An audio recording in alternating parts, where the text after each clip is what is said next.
Hello, Douglas. Hello, Samantha. Hello. So, thank you, Douglas MacGregor, for joining me for episode 3 of Sam Lou Uncased. Thank you, it's a pleasure. Are you well? I'm well, and yourself? I am. I'm very well, thank you.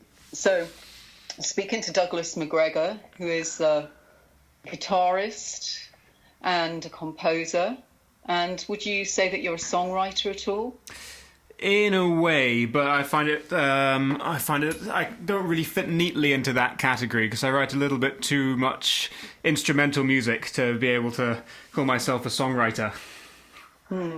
That's interesting. So we'll talk a little bit about that later. If we could start, you have a new single out, New Beginnings, and congratulations. Thank you very much. And this is part of a 7-piece work that was recorded in 7 different locations. Could you tell us why and how you chose those locations? Okay, so I guess the reason why I was looking for locations at the beginning, I guess, goes back to when I was living in Berlin, and I started doing solo music and playing my guitar and getting a bit frustrated with the studio setting and this sort of sterile environment of the studio and these perfect recordings. And I was looking for something, a way to sort of enliven a performance that could then was still digital and could be shared digitally. And when I was over there, I found these. Berlin has some amazing abandoned buildings with old ballrooms and old officers' halls, and I found this place, which as soon as I saw it, I just wanted to play there. It was a beautiful it was in an army barracks that had been used in the First World War by the Nazis, by the Soviets, and they had this beautiful officers' building with wood-panelled walls, but just completely abandoned, and I just wanted to go and play there. So I started doing that sort of in Berlin, and that just kind of grew from there. And then when I got to this particular project, again, this project is basically music from exploring an experience of delayed grief.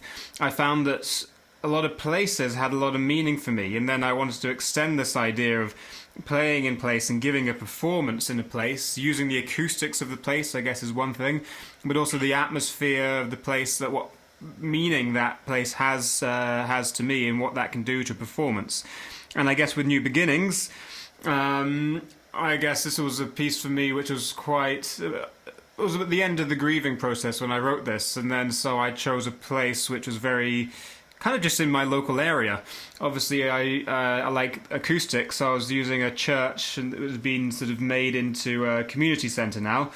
But it seemed quite, appropriate to local community place with a sort of the history and culture of a church, but then in now a completely different use, which is now an art space as well. So it felt sort of quite appropriate for the feel of what I was trying to communicate with this piece. And which area, which district were you in? So I live in Hackney in London now. And so this church was in Stoke Newington, which is about 15 minutes away from me.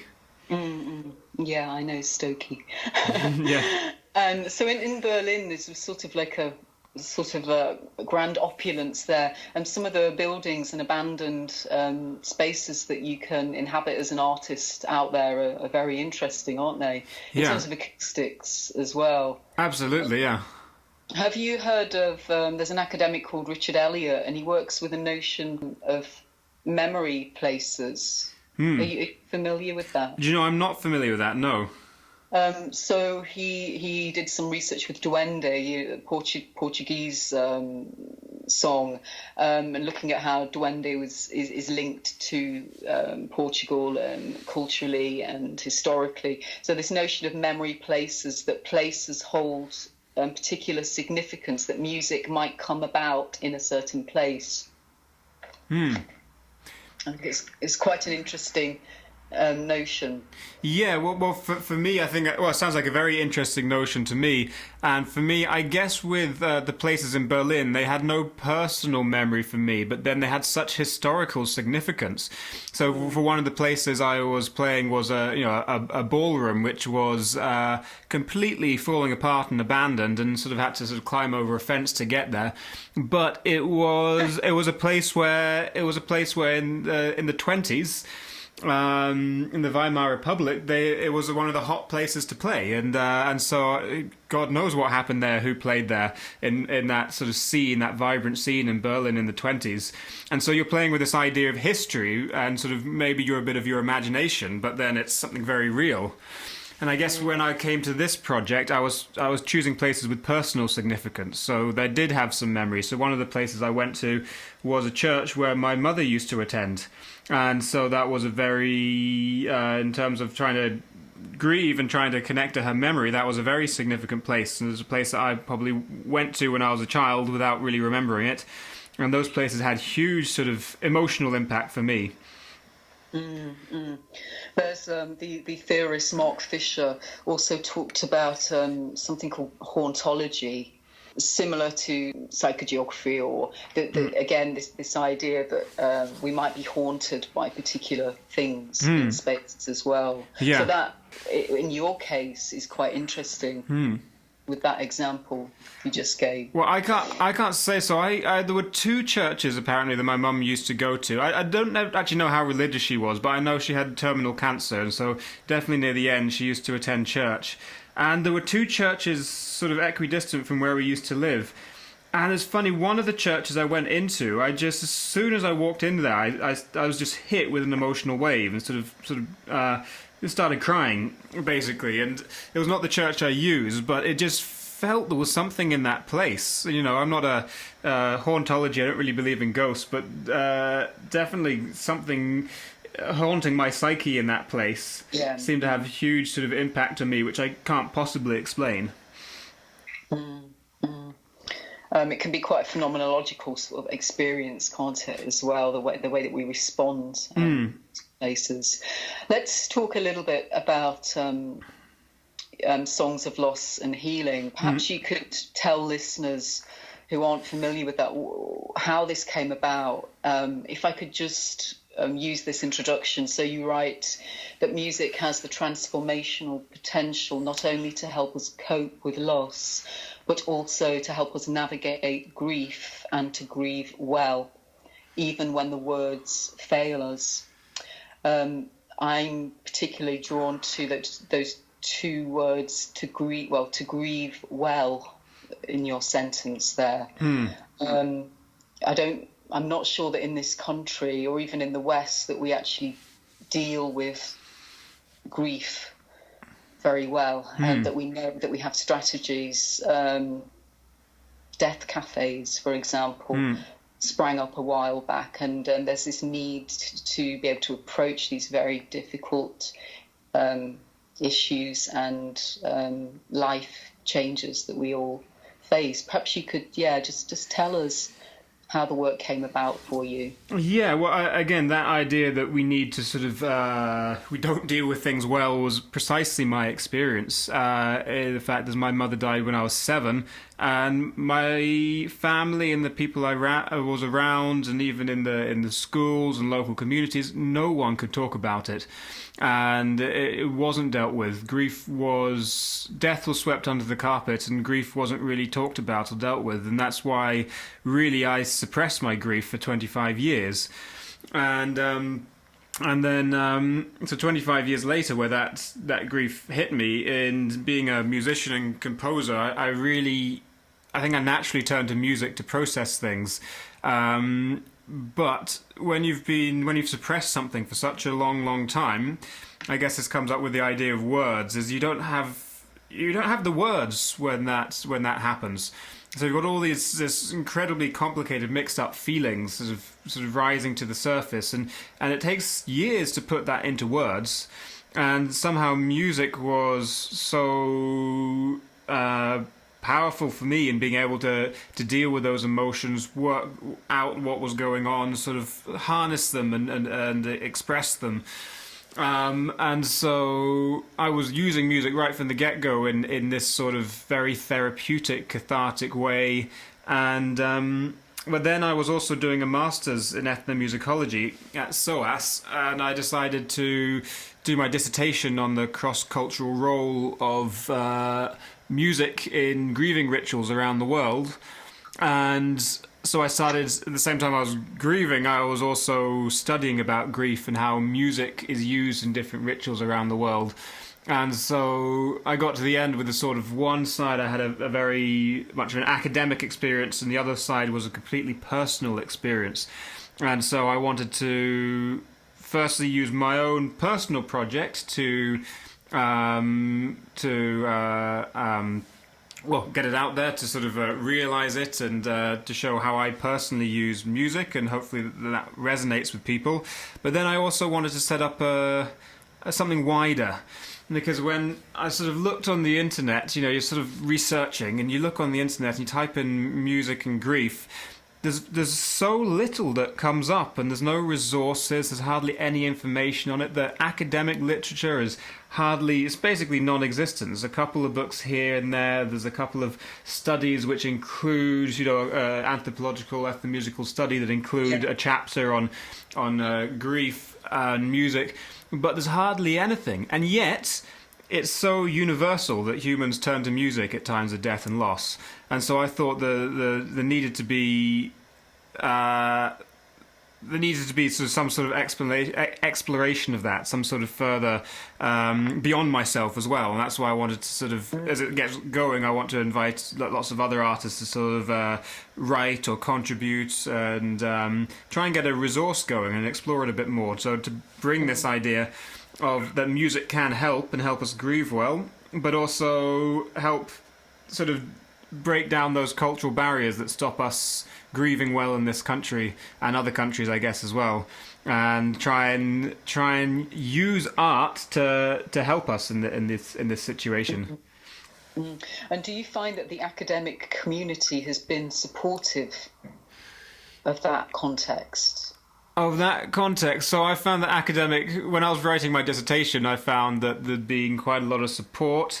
I guess going my own way and doing something out of academia, it's been talking about sort of keeping in contact with my old teachers has been a bit more strained relationship. But then I'm yet to really sort of send it out on a bit more of a bigger scale, which is again another plan. Once it's always one thing in the one step at a time. But I would like to get some more contribution from academics in the future. So I'm going to have a shout out at some point to anyone who's sort of related in the field and see what happens.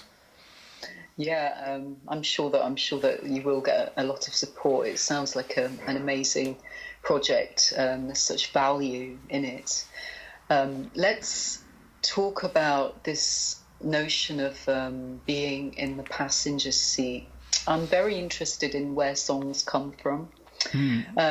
You've talked about how you feel you're in the passenger seat somewhat when making your music. The author Paul Zollo, who has interviewed countless songwriters for his seminal books on process and creativity in the field, he tends to touch upon where songs come from repeatedly in his interviews. So he has some stock questions that he carries out throughout. Many of the respondents, a lot of them high-profile songwriters, lay claim to songs coming from elsewhere, or they indicate that they feel like they are some kind of conduit or channel for a force beyond themselves. This kind of idea, which touches on the spiritual, I suppose, although many of the songwriters, they're not religious per se. What's your feel on this? What's your take on that? Yes, it's a big question.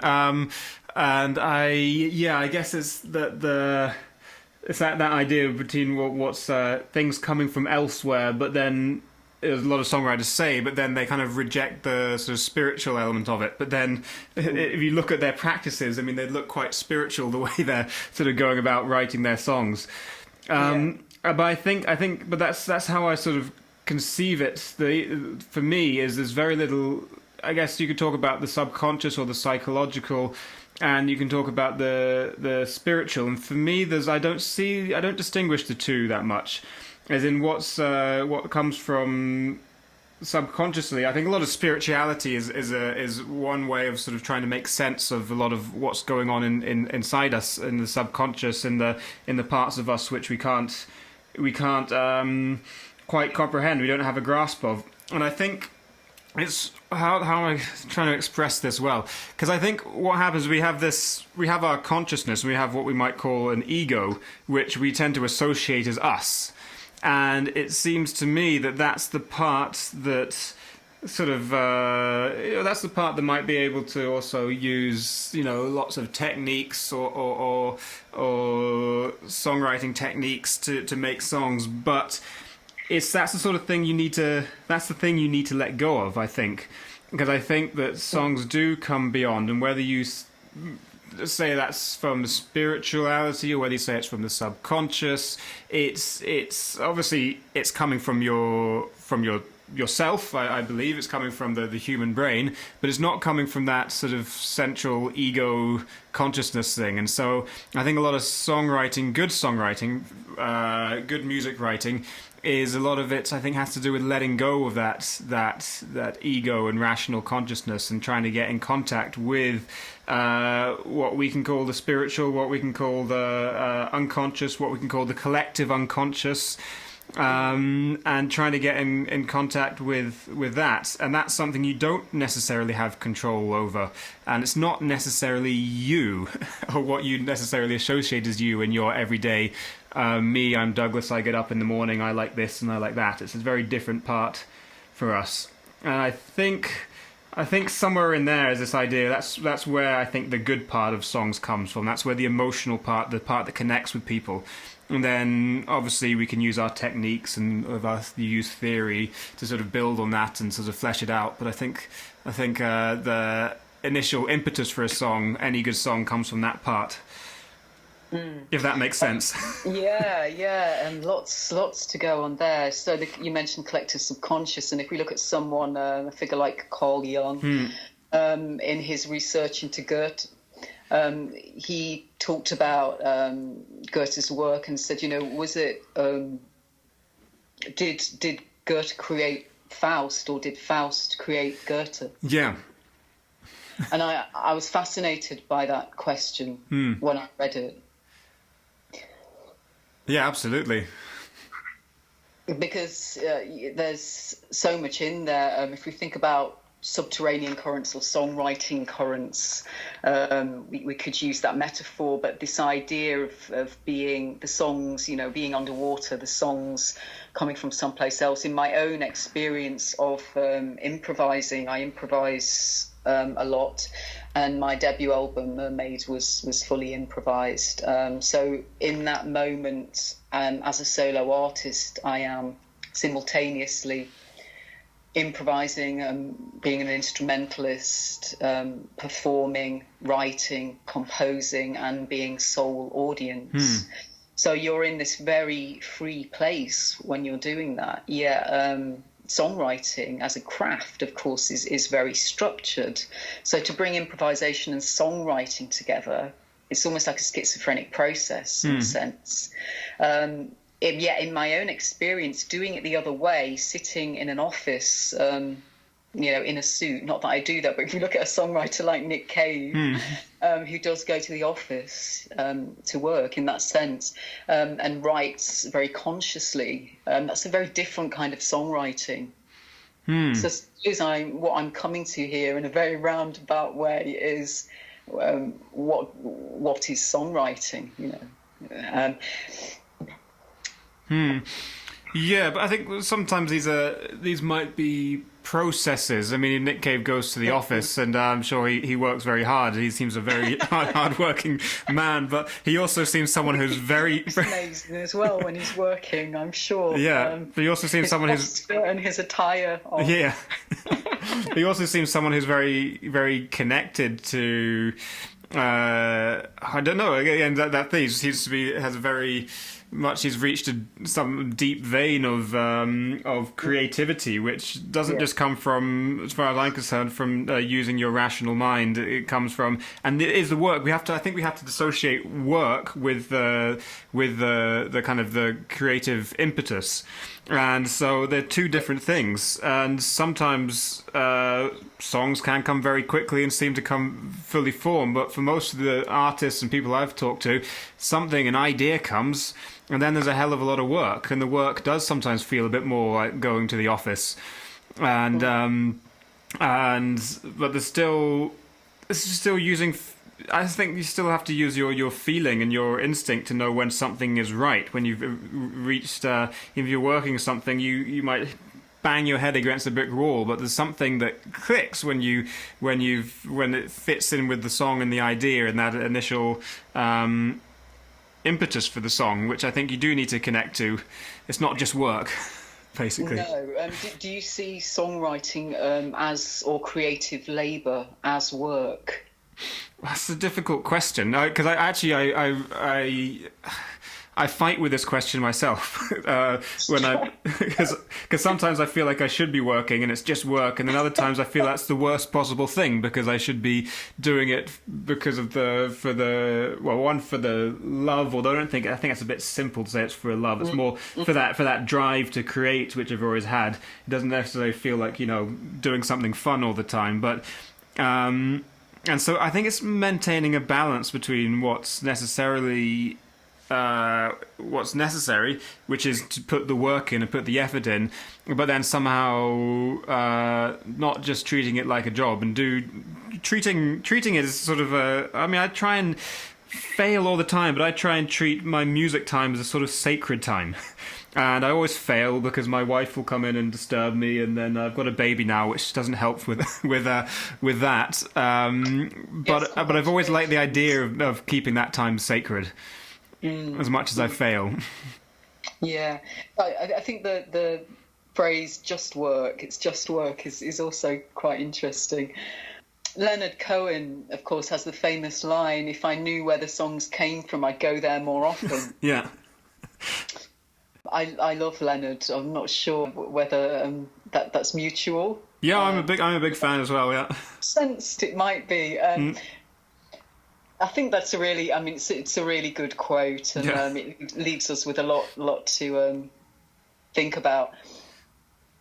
He said so many things. I've got other phrases coming to mind now, but that one is, it's kind of tapping into what we're talking about, I think. Could you tell us your thoughts on the Indian composers and ragas and how these ideas relate to your musical process?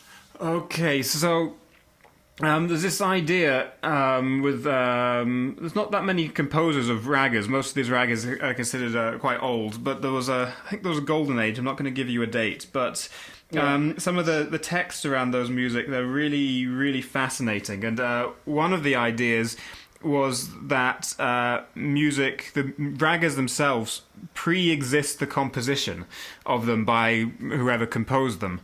And this taps into this idea of the Hindu idea that the primordial sound of the primordial universe was just sound. It was the sound. It's called Nada Brahman. And so the beginning origins of the universe are a vibration, and then somehow all the manifestations of the world are sort of manifestations of this vibration, and somehow then the ragas are manifestations of this original vibration, and somehow they're just a manifestation of that. And so this idea that the composers are trying to find something that already exists, I find fascinating. And again, exactly what we're talking about there is you're sort of going to it's not the ego rational mind sort of making it up. It's like you're connecting to something beyond you. But I've always had this feeling as well that when I compose that there is a right and a wrong answer. And maybe better put, there are multiple right answers, but there's somehow like I'm putting a puzzle together, and there is a correct way to do it, or multiple correct ways to do it. and so that really resonated with me. And also the other thing I find very interesting about sort of the Hindu musical writings is the idea as well that music in itself can almost be a religion in itself without any need for the mythology and texts, and that you can find spiritual liberation through music itself. And which I'm not saying I've liberated myself spiritually through music, but I definitely again, that idea resonates with me, and occasionally you find that you feel that you're growing, let's use the word spiritually for lack of a better term, through music and through workings with music. For lack of a better term is interesting though, isn't it? Because the word spirituality, it's got so many new age connotations. I know. Kind of. What does it even mean now? I'm always tentative using this word. So am I. But yeah, but I think we know there's also a shared understanding of what we're talking about, even if it's not easy to articulate. Yeah, it's interesting with the ragas, and I was thinking of the Big Bang as you were speaking, and sound and gravitational waves. Gravitational waves, looking at cosmology from this theory. It's interesting, isn't it, how ages-old philosophies and ideas and spiritual ideas can then come back to what they're actually just currently exploring in quantum physics or cosmology, astrophysics, in terms of us being vibration. That. Yeah, it's fascinating stuff, and also that something very interesting. I'm going to probably put my foot in it, but something to do with the aging of the universe, and there's sort of a parable in Hindu scripture about how old the universe is, and then the fact that even our universe is one of multiple universes, and then you sort of go then you can see scientists talking about multiple universe theories and the age of the universe, and it seems to be I don't know. It's interesting just to make those connections, isn't it? The idea of multiverse. We could go off on a tangent there. We could do, yeah. So let's. That link between songwriting and, we'll say, spirituality is very common in the literature, in both musicology and academic literature. We've got Dan Kimball's Electrify My Soul, Songwriters in the Spiritual, people like Bobby Hart in Music Culture, and Hilary Beach's article she wrote on songwriting and transformation, the subjective experience of sharing self through song. So these are just some kind of cases or articles which explore that notion of subjectivity, sharing self through song. When I looked at that, I thought about your work and how you're working with the grief, and also now wanting to open that up and to connect with others. Yeah. So is it that your experience, did it begin very privately, and now for you it's becoming about the sharing of that grief? Yeah, well, being a musician, when I started making music, actually, as soon as I started making the music, creating this music, which was a very natural process for me, I kind of immediately thought about, performance opportunities, playing it to people. So I guess I always knew I was going in that direction. It seemed to be just because I'm a musician, that seems to be, you create music, you put it out to people. And I guess but the idea of like sharing it as a grief in the context of grief, rather than just presenting it as an artistic piece of work where maybe have a tiny little blurb, but actually exploring it, came through the research and that. But also it's this interesting thing which I should probably mention now, because what we've been talking about is we always wonder, we've been talking about, well, where is that other place that songwriters go to get their songs? And well, in this case, the only time in my life I've kind of known exactly what that place was, and that's it. And that's why I thought it was quite fascinating to sort of present it in a case, because I could pinpoint these pieces of music and where they came from and why they came out like that.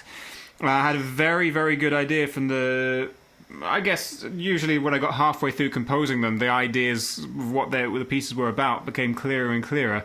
But then, so I had this I felt like I had this knowledge from the academic knowledge, the personal experience, but also this knowledge of, well, that's a piece that came from that experience, and was that suppressed emotion sort of trying to get out, or that tangle of emotions sort of in that piece which was trying to express. And so I thought that was a bit too much of a golden opportunity to miss. And in some ways, the risk is that by talking about it too much, maybe you're going to compromise the art. Is always a slight risk, but then again, by opening up, maybe you're going to help people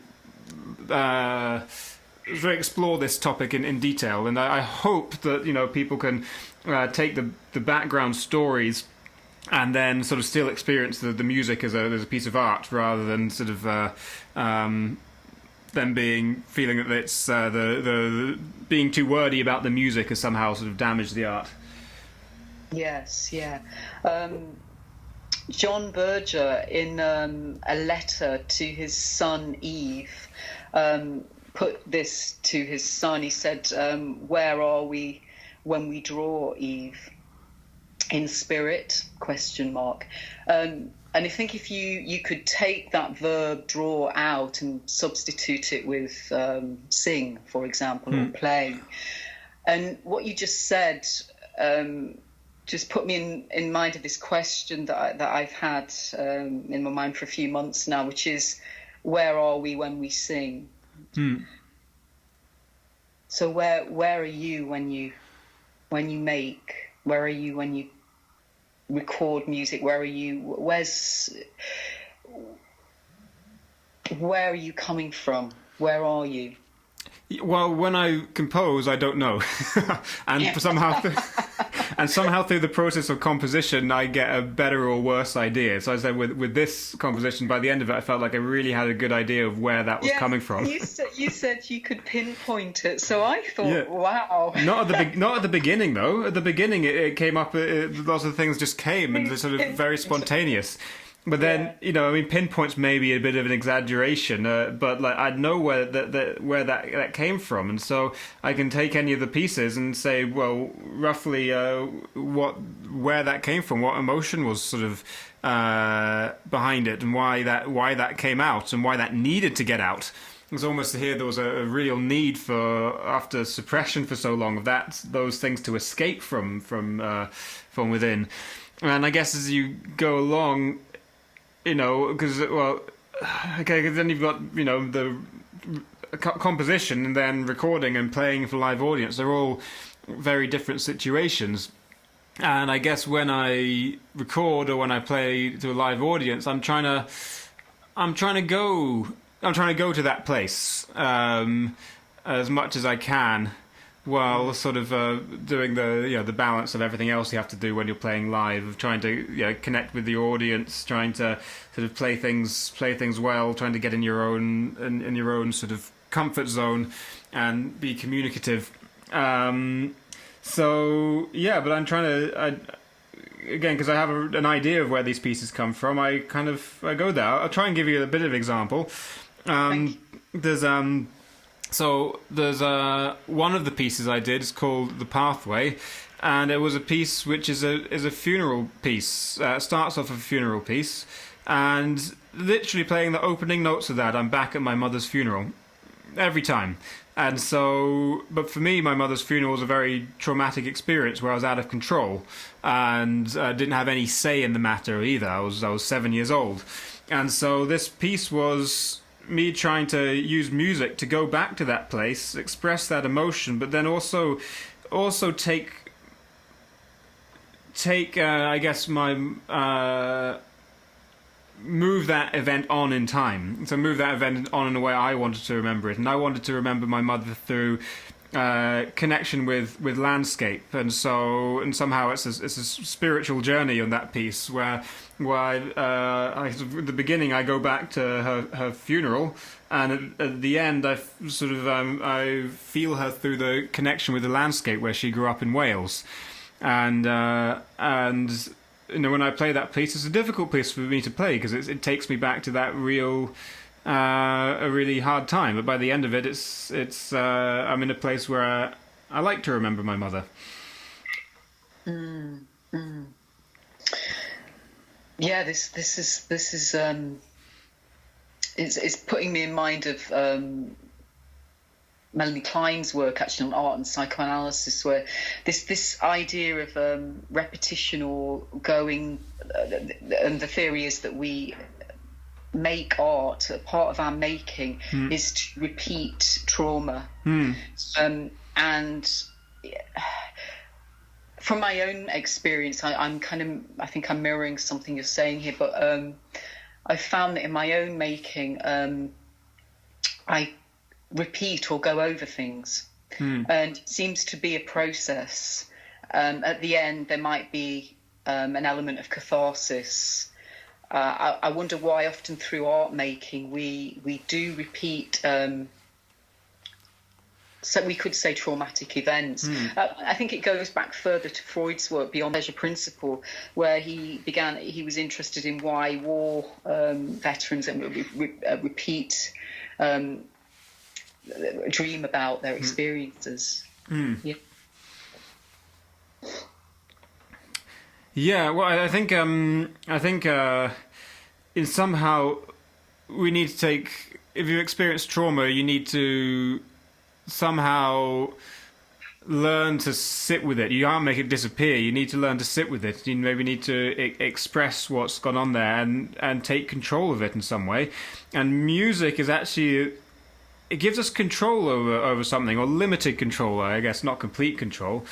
And it allows us to sit with something that we've been unable to process, and that's why it's trauma. We've sort of shied away from it, where we're sort of traumatized would be the right word by it. But with music, you can sort of sit with it and process it and go through it, and then also maybe lead it on. That's with the dynamic nature of music. You can also sort of push on that emotion. What's the next step of that emotion? Is there somewhere that emotion can go to, and can you influence it with music?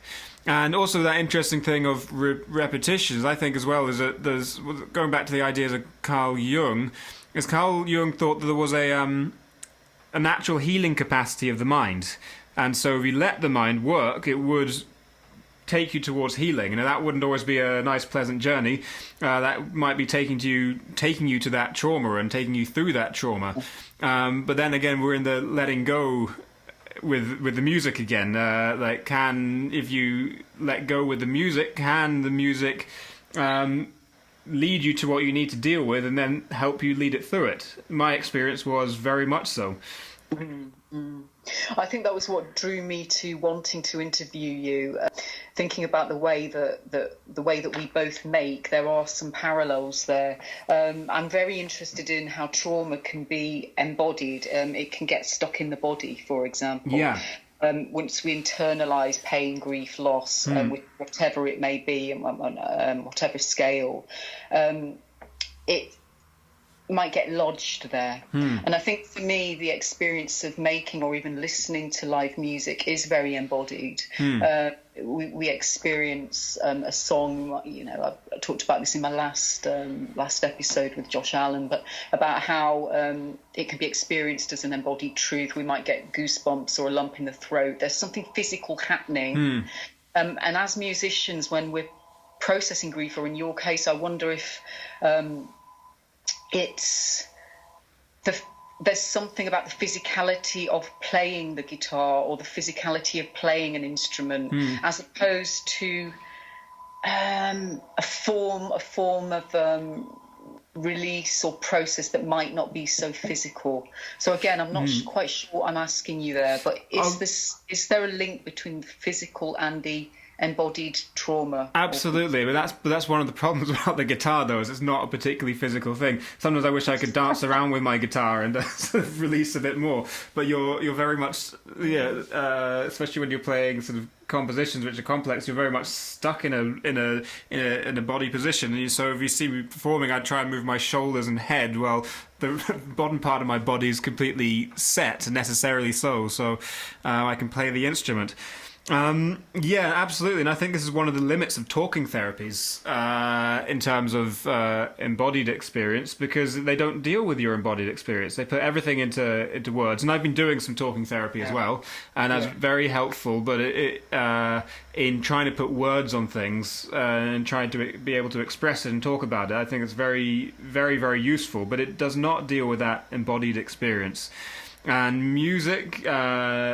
Definitely does. You feel something through your body, and even though I'm sitting still, you're feeling it's a physical action to play music, and you feel the vibrations, and you and so there's definitely an embodied experience with music, and I think that's very, very necessary to release that. But I don't think.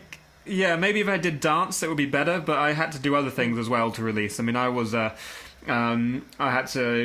doing when I was grieving really a lot. I was doing sport to help me do that, and so I was doing running, which I felt like I needed to release, and a couple of other things as well. Just and I felt that was really my body needed that.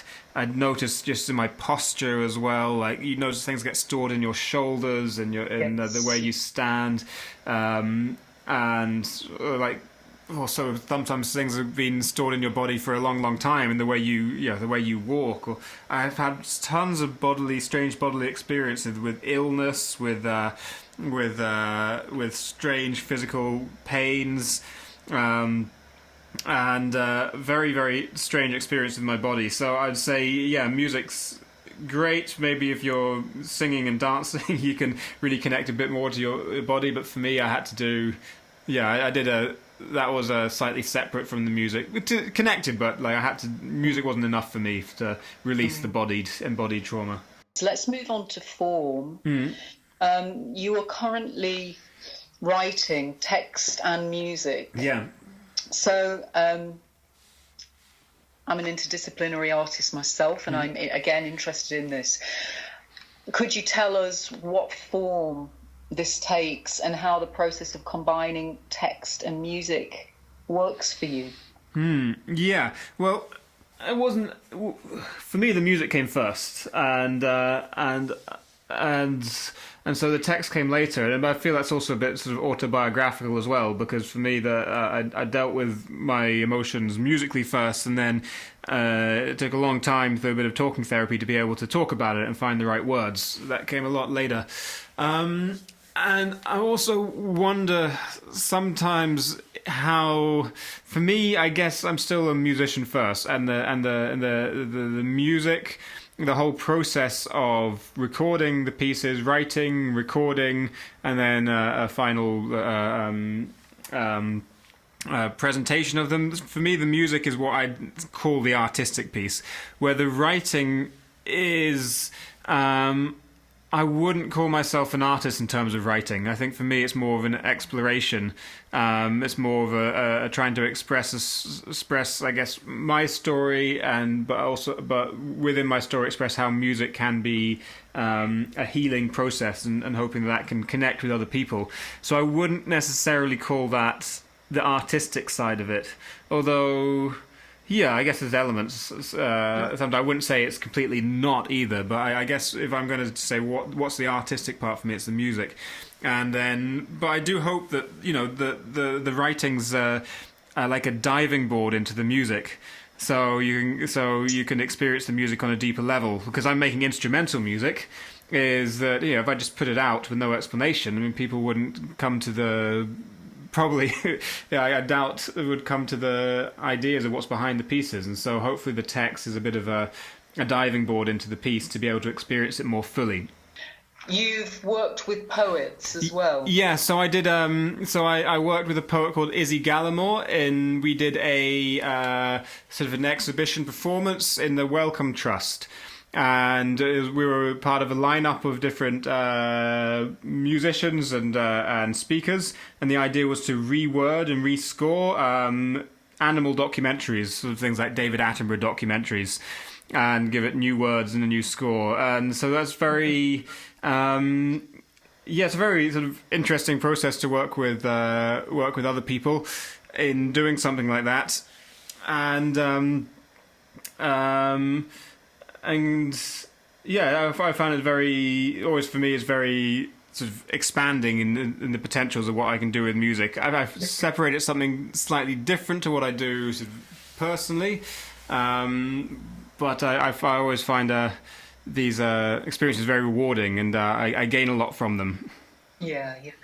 In terms of your influences, Doug, let's talk a little bit about your work existing in between the gaps of genres.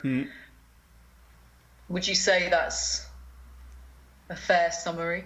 I quite often say in the gaps between folk, experimental, and classical, and I mean I've always been someone who's sort of done my own thing and never really paid too much attention to genres, and so I guess talking about playing in the gaps is is a sort of an attempt at trying to reconcile sort of what I do with the different influences I have. While not really fitting into any of those categories neatly.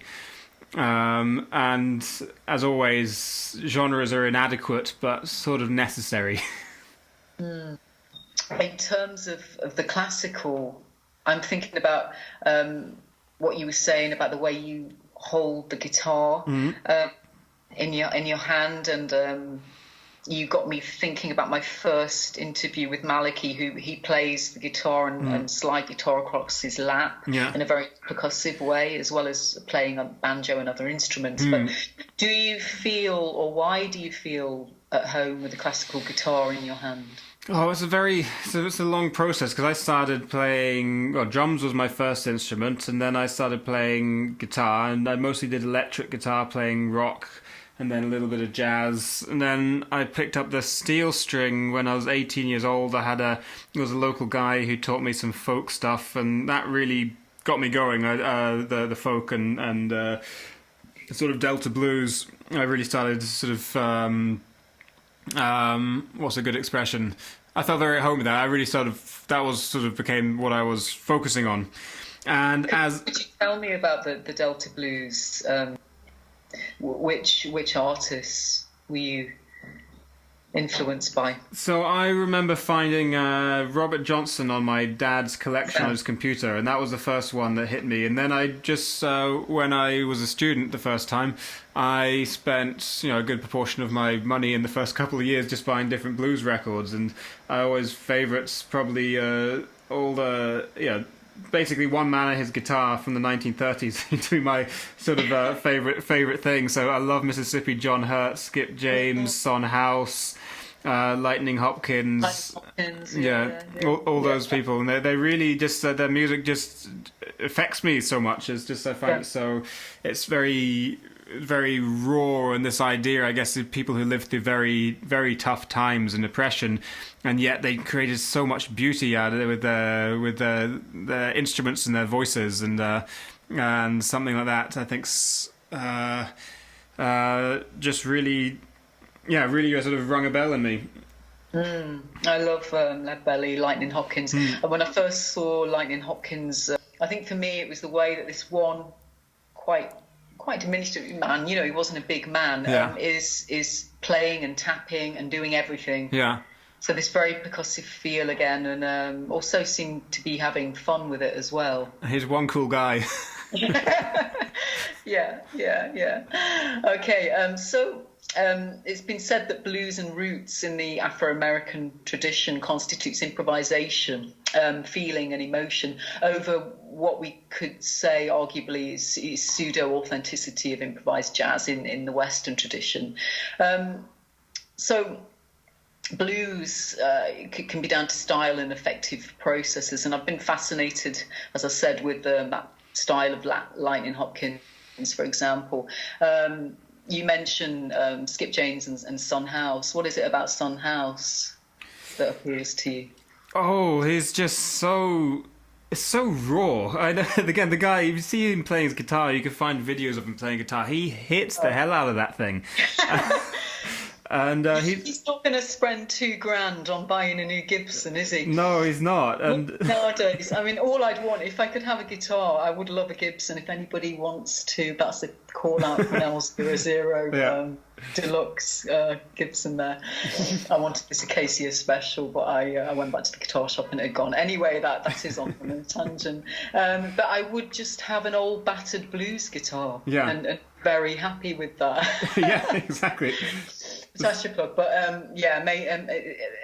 that when we talk about authenticity, when we go back to that age, Dust Bowl Blues, and it's there, isn't it? Yeah, and there's something that's undeniably, I guess, authentic. I mean, it's a tricky word, authenticity. I mean, I don't think you can reject it or completely accept the word, but definitely there's something so raw, and I guess you have to say authentic about the blues, because it's not very much in terms of mediating it. And I think that just comes through, and it still comes through all these years later. We've touched on effect there. I've noticed that on watching your performances online, the ones that I've seen, you tend to close your eyes whilst playing. I watched... I went out last night and watched Last Night from Glasgow had a gig on at All Moor, and a couple of the folk singers again had their eyes closed for the duration of their performance for that song. So I'm quite interested in why singer-songwriters or musicians often close their eyes throughout the duration of a song. I think it's that when you're... Because I've played in bands before, and especially when I was on the drums, is you've got a whole band who's creating an atmosphere, and you can bounce off each other, and so there's so. When you're a solo performer, there's nowhere to hide, and you have to bring that up all yourself. And you might be in a place or a performance with people who might be listening to your music, not listening to your music, drinking in the background, chatting, and yet you've got to connect with yourself, and you find your own plane to basically fill the space with your music. And it's very exposing, and there's nowhere to go, and so you have to find that yourself. And I think... I know I've got a very busy mind, and could think about what I'm having for dinner or whatnot when I'm playing. But I think, shutting your eyes somehow helps you connect with yourself and find your own inner space, which is just absolutely essential when you're on your own on a stage, trying to find, well, let's call another whatever word you like, trying to find that spark or that sort of place where you're communicating what you want to communicate musically. I think scientists have studied this as well, and that we musicians close their eyes for a biological or specific purpose as well. So it's not just about that connection, or, as you say, finding that place to go, because you are very exposed. But it's so common with singer-songwriters, and I think what's interesting is that the singer-songwriter really, in order to be a singer-songwriter, needs an audience. So they go out on stage and then they perform, and then they may close their eyes during that performance, which is, if we look at performative strategies, it's a way of excluding an audience. So you simultaneously wanting and needing the audience. Yeah, but isn't it this thing is like, that's what people... I mean, the solo artists, and I find that some of my favourite music across all genres, whether it's the solo blues artists, whether it's singer-songwriters, or whether it's, a Beethoven piano sonata, I find some of that music the most intimate music possible. And when I think one of the reasons I like it is because it is so intimate, and it's sort of sometimes like you're peering in on someone's private world. And I think the audience sort of gets that as well when they're watching a solo artist. They are peering in on someone's private world, and that's maybe part of what's appealing about it. And so the eyes, I've never gone and seen a concert or watched a film and thought, oh, the eyes are shut, I'm getting excluded. I might feel a bit more that, well, he's really getting in touch with him, him or herself. Yeah, it's allowing us to. Last night, for example, watching the artist, it's allowing you to see something that you feel. And as you say, that word authentic is very difficult to define anyway, is because it is a performance as well as appearing to be authentic, as we could say.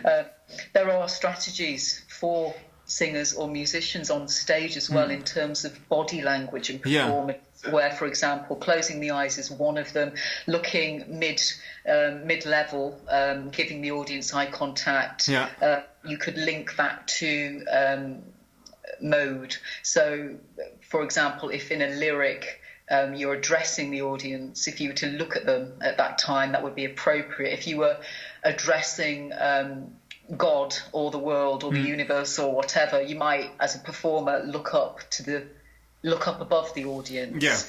Then in a very introspective lyric or a moment where you're using second person or addressing an absent lover, for example, it would be it would be okay to close your eyes. It's okay to close your eyes anyway throughout the whole performance, but in that moment. So sometimes the way that the body language and the way that a performer puts that across can be very linked to the mode of address. Yeah, I think you're right, and I think some people do it very consciously, and other people probably don't do it a bit more naturally without thinking so much. I'm someone who's not necessarily the most natural performer ever, so I've done a little bit of thinking about it, but I always find quite limited sitting there with the guitar and a footstand is how much I can do, apart from nod my head and sway a bit. And but then all that swaying, although as much as I've thought, okay, I want to liven up my performance, when I do start moving my body, I find I get in more of a zone as well. So it's kind of a feedback mechanism. Maybe you start doing something because I need to connect to my audience, but then actually when you start doing it, you can find that actually you start feeding off of that as well. So I don't think it's always necessarily in a cynical sort of has to be in a cynical way that you sort of adopt a mannerism for show. We talked earlier about how you studied a master's in ethnomusicology. Was that 2017? Yeah, well, I did it over 2 years. Yeah. So you were focusing your research on the cross-cultural role of music in grieving rituals. So did it kind of, by doing that in an academic institution, did you feel that helped or hindered the process? Well, for me, the music came first and very natural this time. So I the academia didn't really get in the way at all. In fact, I kind of keep them quite separately, although they do sort of cross-pollinate each other strangely. But I don't think I ever have an active... I've never had an active sort of academic-led practice. In fact, I'm quite the opposite. I think I don't want to do that. But then, when I was sort of 3/4 of the way through writing the project, writing the music, and I had some of the ideas from the academia in the back of my head, there was sort of that cross-pollination, which was... and the ideas do sink in somewhere, but I tend to let them sink in and come out naturally rather than sort of coming up with a performance idea and then trying to find music to fit with that idea. Yeah.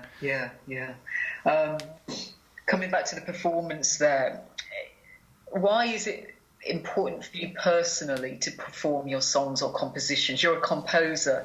Would you be interested in giving me your work to perform, for example? Yes. People play. I'd be very happy if people played my stuff. Absolutely, I don't need to play it at all. I mean, of course, with this story, some of it's quite personal. So, of course, the personal is important for me to do performances of it, and sort of try and communicate that because it's a personal story. But beyond that, I'd be really happy if people started playing my stuff. It's getting out there to the right people to play it as well as I guess the the thing. Yeah.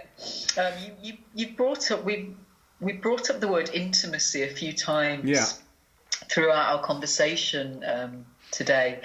So I'm really interested why that word's come up a few times there. If we think about the venues that you are performing in to promote your new work, thinking about the way that DIY musicians nowadays are coming up with alternative, shall we say, touring strategies, such as more intimate gigs, house concerts, looking for ways around alternative models to promote and perform their works. Venues, as we say, churches are being used, historical sites, landscapes, service stations, whatever it would be. There's something about the house concert that is very intimate. And I'm personally interested in performing in that context and in hearing other musicians performing in that context, because for me, I love the intimacy of the village hall gig. That kind of there's something very tribal about it, as well, ritualistic. What is for you? What are some of the? Could you tell us about a venue that you've explored, that you performed in, that you really liked for some reason? Yes, the one that pops into my head that I did. When did I do the concert? It was about beginning of the year.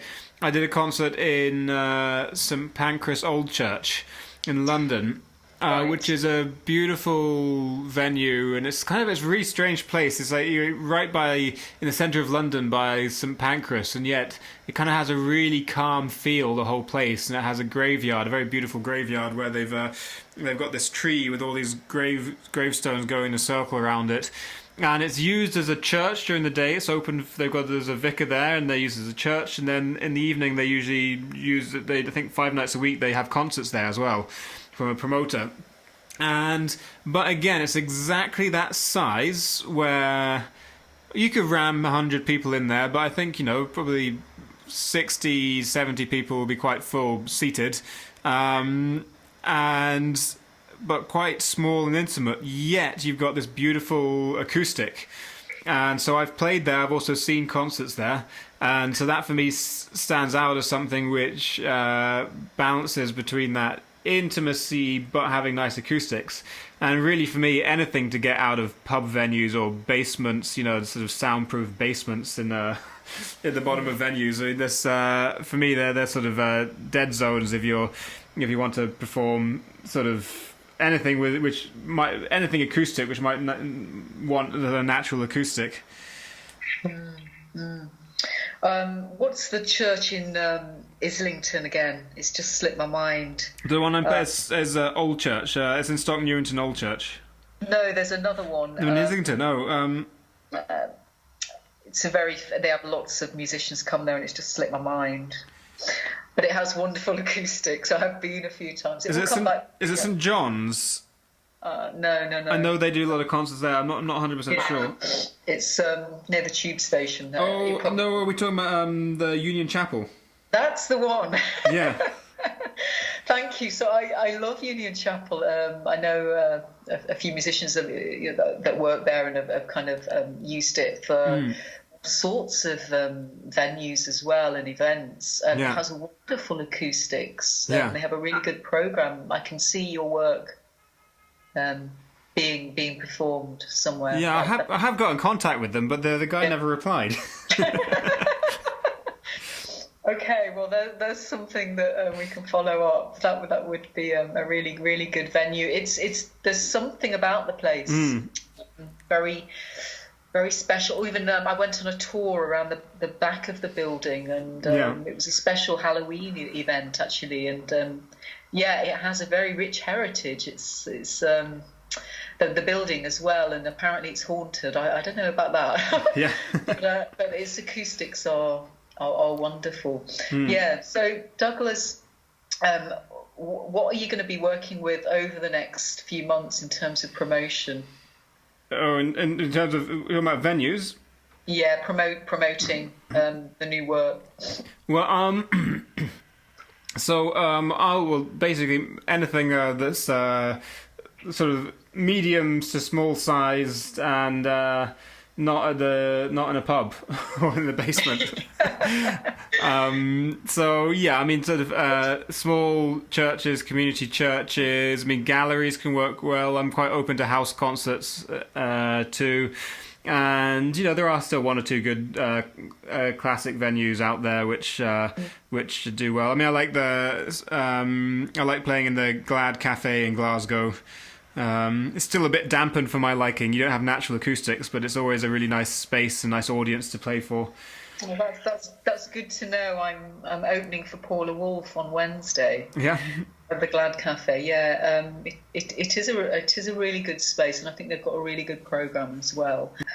You've got me thinking about also performing in art galleries. And is that something that you would consider? I've done it before. Have you? Where was that? In Berlin. I did a few performances at art galleries, and generally it's over there. And I think still here we're not quite so open to that artist as a musician vein. I know that Ross Sinclair at Glasgow School of Art, he's done a lot of work with musicians and artists who make music as well.